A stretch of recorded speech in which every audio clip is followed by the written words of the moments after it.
Hi all, welcome back to another video. But before beginning this video, I want to thank all of you so much for supporting the channel.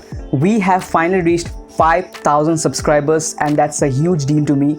I mean, many of you may have seen other YouTubers grow quite fast, but for me, like, it took me three years to reach 1,000 subscribers.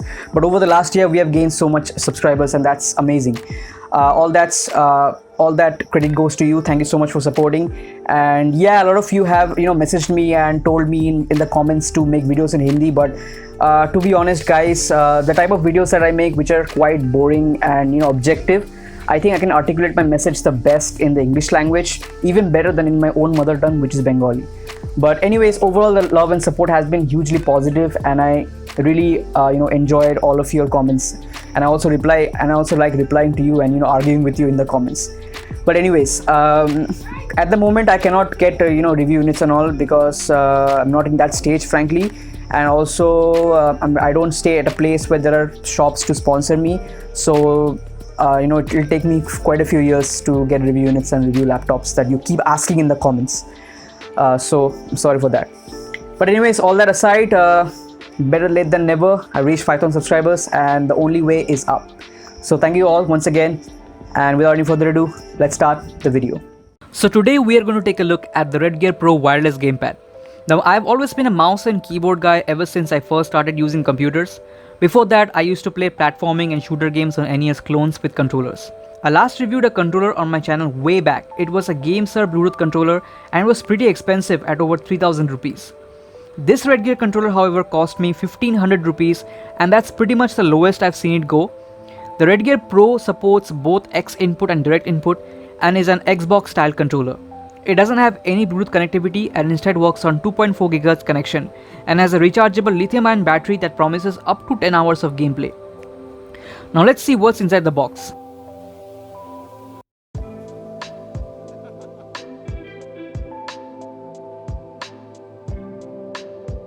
So we have a USB-A to micro USB cable for charging and the 2.4 GHz dongle.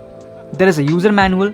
Now this image of the LED indicator representing X input and direct input makes no sense at all. Does the white mean LED is on or off? Only God knows. There is an extra 2.4 GHz dongle in case you lose one. Then finally we have the controller itself. Actually feels good in the hand and has some weight to it. Doesn't feel hollow. Okay, so I've been using the RedGear Pro for a month. Now let's take a closer look at the controller and its build quality. The analog sticks feel very good. Has the right amount of resistance and doesn't feel loose. In the 1 month of usage, I haven't encountered any stick drift either. The D-pad as well feels very solid. Pressing the home button turns on the controller, the LEDs will stop flashing and will settle in either X input or direct input mode once the dongle is connected. It will also turn off automatically after like 10 minutes of sitting idle, or you can hold the back button and B button together for a few seconds to turn it off. The action buttons feel slightly worse than the D-pad, but still good enough and feels tactile, although I wouldn't really recommend hammering the XYAB buttons with your thumb. The shoulder buttons are also very solid and has a tactile click. The weakest part of the gamepad are the left and the right triggers. They are okay, but feel pretty wobbly and doesn't feel as solid as the other buttons. The sides of the gamepad have this rubbery texture, which is quite grippy and makes the overall in-hand feel very nice.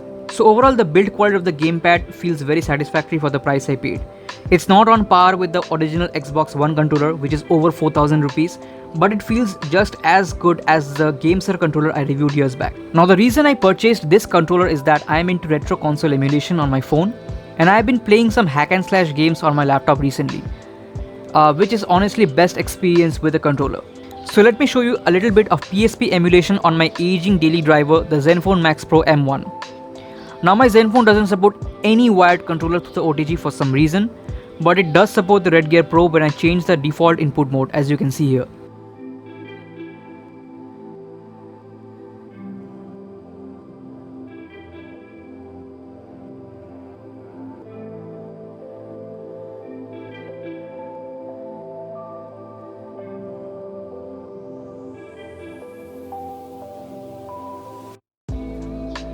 So I've been replaying the controversial DMC Devil May Cry for the second time. Previously I've completed the game with keyboard and mouse, but I must say the experience with the controller is much better. Let me show you what the turbo button does. It basically simulates multiple taps. So for example, if you press X once, Dante will fire his guns a couple of times and then stop. Even if you continue holding X, Dante will only fire a couple of shots and then you have to press again. But if you press and hold turbo button and X together, Dante will keep firing as long as you hold the X button. Now that's a nifty feature.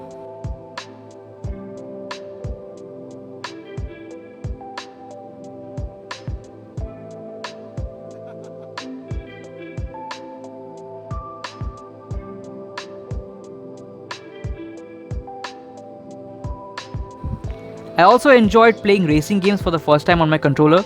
Obviously I'm not good at it, but I like the overall experience. There is rumble as well. The controller vibrates when you go off track or crashes, and the vibration quality is actually quite good. Other games suitable on a controller are sports games like FIFA and PES. Playing FPS games, however, is an absolute no-go. I have no idea how console gamers actually play Call of Duty and other FPS games on a controller. I can never do that. Anyways, overall the RedGear Pro has performed very well. I didn't talk about battery life as I don't have an objective number yet. I mean, it never turned off on me, so battery life is pretty freaking good. The build as well is very nice apart from the trigger buttons. Overall, well worth the 1500 rupees I spent on it. The only downside is being made in China. There is a lot of quality control issues. There is a high chance that you may receive a faulty piece, which is quite evident from the reviews on Amazon. There are a couple of other manufacturers like Cosmic Byte and Claw who sell the same controller, and I don't really recommend them. RedGear at least has a decent after-sale service in India. So that's it for this video guys. Thank you so much for watching. Please like, share and subscribe to my channel, and comment down below if you use the RedGear Pro and how is it holding up for you. So yeah, many more videos are coming. I've got some interesting videos lined up, so stay tuned and I'll catch you in the next one. Peace.